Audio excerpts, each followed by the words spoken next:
La République de Platon, introduction par Robert Bakou, suite. 5. Deuxième partie, la cité juste. Premièrement, les fausses conceptions de la justice. Dans le premier livre, qui n'était qu'un prélude, les graves questions qui seront traitées par la suite ont été agitées, mais de façon superficielle. En musicien consommé, Platon a touché l'une après l'autre les cordes sur lesquelles il va jouer, et sans les harmoniser, il en a tiré de multiples résonances. La curiosité du lecteur ainsi éveillé réclame autre chose que des explications faciles. Thrasymachus s'est montré aussi prompt à céder que fougueux à combattre. Il importe donc de reprendre et de développer son argumentation. De cette tâche,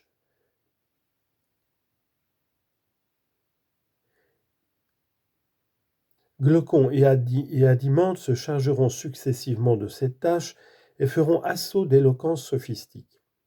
Ces disciples de Socrate, ces vrais amis de la sagesse, se révéleront supérieurs aux plus retors des faux sages, ce qui ne peut tourner qu'à la confusion de ces derniers. Il existe, précise Glaucon, 3 sortes de biens. Les uns que nous recherchons pour eux-mêmes, les autres pour eux-mêmes et pour les avantages qui y sont attachés, les troisièmes enfin pour ces seuls avantages. L'opinion commune range la justice dans la troisième de ces classes. Quelle est donc, d'après le vulgaire, l'origine de cette vertu ? D'une part, l'impuissance où sont la plupart des hommes de commettre l'injustice, et d'autre part, la peine qu'ils éprouvent à la subir. Les lois qui ont été dictées par ces deux sentiments ne sont que de simples conventions ayant pour but de remédier à un état de choses nuisible au plus grand nombre. Mais, quelle que soit la gravité des sanctions qu'elles prévoient pour châtier l'injustice, cette dernière n'en reste pas moins conforme à la nature, et ceux qui la peuvent commettre sans danger ne s'en font jamais faute. Au fond, nul homme n'est juste volontairement. Dès qu'il a le pouvoir de mal faire sans crainte, le sage lui-même ne résiste pas à la tentation. Qu'on lui donne licence comme à ce digeste dont parle la fable, de se rendre invisible à son gré. On ne tardera pas à se rendre compte que sa conduite ne diffère en rien de celle de l'injuste, ce qui prouve que la justice pratiquée pour elle-même n'est que du prix. Cependant, on affecte de la prendre au sérieux afin de ne pas être victime de l'injustice. L'injuste d'ailleurs réalise le chef-d'œuvre de passer pour ce qu'il n'est point. Il peut ainsi jouir en toute sécurité des avantages de l'injustice et bénéficier en outre des honneurs réservés à la justice.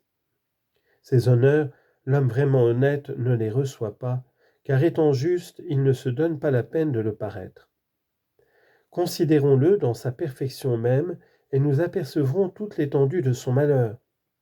Seul en but au dénigrement et à la haine, sans autre soutien que sa vertu, il avance dans la plus pénible des voies. Et parce que réellement il est le juste, on le traite en méchant accompli. Tandis que son contraire, l'injuste hypocrite, connaît toutes les félicités, lui subit les pires ignominies, et au terme de sa carrière se voit condamné comme un criminel à d'atroces supplices. Comment après cela ne pas donner raison à ceux qui placent l'injustice au-dessus de la justice ? Mais tout aussi bien que cette apologie, l'éloge que l'on fait communément de la justice montre son infériorité. Venant au secours de son frère, Adimante va dire pourquoi on loue la justice sans l'aimer. Les pères de famille la recommandent à leurs enfants, mais ils n'ont en vue que ses avantages. Au juste, répète-t-il, sont réservés ici-bas le bonheur, la richesse et la prospérité. Ils sont les amis toujours favorisés des dieux, et après leur mort, ils sont admis chez Hadès au banquet des saints, où couronnés de fleurs, ils goûtent les délices d'une ivresse éternelle. Les plus anciens poètes, Homère et Hésiode, en font foi. Ils ajoutent même que l'homme vertueux est récompensé jusque dans sa postérité, tandis que le méchant est voué à des maux sans nombre. Cependant, si elle procure tous ces biens, la justice est dure et pénible. Il faut vaincre la nature pour la pratiquer, au lieu que l'injustice est aisée et naturelle. Au fond, Il n'est pas mauvais de la commettre si l'on est assez habile et surtout assez puissant pour se ménager une entière impunité. Car c'est cela seul qui importe, se soustraire au châtiment prévu par les lois humaines et divines. S'il est vrai qu'il existe des dieux et qu'ils s'occupent des hommes, on peut, par de riches sacrifices et des cérémonies expiatoires, se les rendre favorables et jouir en paix des profits de l'injustice et du renom de la justice.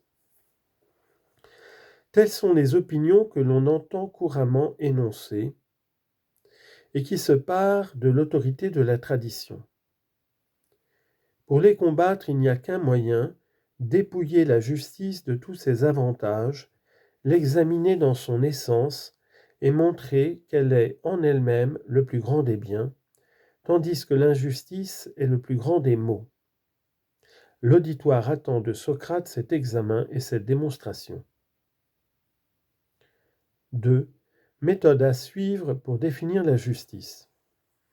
Assurément, ce n'est pas chose aisée que d'arriver à une définition exacte de la justice. Cependant, on remarquera que cette vertu est commune à l'homme et à la cité. Dans la cité, elle se trouve en quelque sorte inscrite en caractères plus gros, et par conséquent plus facile à déchiffrer. Aussi est-ce là qu'il convient de l'étudier d'abord. On cherchera ensuite à appliquer les résultats de cette méthode à l'âme humaine, et au besoin, on les complétera et on les modifiera. 3. Genèse de la cité de nature. Examinons donc la genèse de la cité. Nous trouvons à son origine l'obligation où sont les hommes de se prêter aide mutuelle pour faire face aux nécessités de la vie. De là naît l'association politique, d'abord rudimentaire, puis différenciée par la spécialisation des fonctions. Cette spécialisation assure dans tous les domaines un rendement non seulement meilleur en qualité, mais plus important. Et par le fait même qu'elle permet de satisfaire aisément les besoins primordiaux de l'existence, elle ouvre un nouveau champ à l'activité humaine. Des besoins jusqu'alors inconnus font leur apparition, et de la sorte la cité primitive, qui ne se composait guère que de laboureurs et de quelques artisans, s'accroît en population et en étendue. Le commerce ne tarde pas à s'y développer. Il a d'abord son siège principal sur un marché public. Mais dès que la production augmente et que des matières premières de toutes sortes deviennent nécessaires, ce cadre se révèle trop étroit. Il faut multiplier les relations qui existent déjà avec les pays lointains, en nouer de nouvelles avec les pays lointains, qui existent déjà avec les pays voisins, en nouer de nouvelles avec les pays lointains, et pour cela construire des vaisseaux. De nouvelles classes sociales, commerçants, importateurs et exportateurs, marins, se constituent ainsi dans la cité. Si nous y ajoutons une classe de mercenaires chargés des travaux les plus grossiers, nous aurons déjà sous sa forme la plus simple un État complet. La vie de ces citoyens sera aussi facile qu'heureuse, satisfaits d'une nourriture saine et frugale, sans désir et sans souci, ils jouiront des bienfaits de la paix et chanteront les louanges des dieux.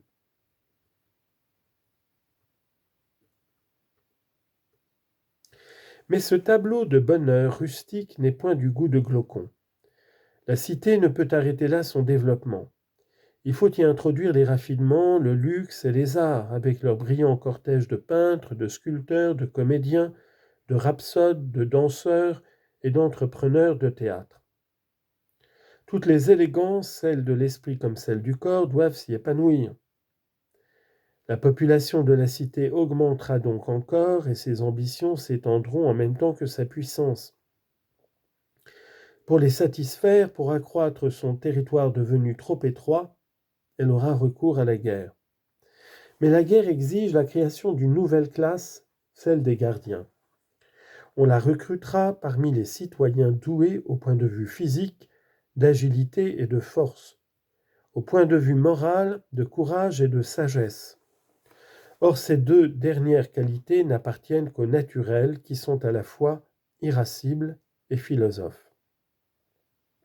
C'est donc à ces deux caractères, opposés seulement en apparence, que l'on reconnaîtra les gardiens nés.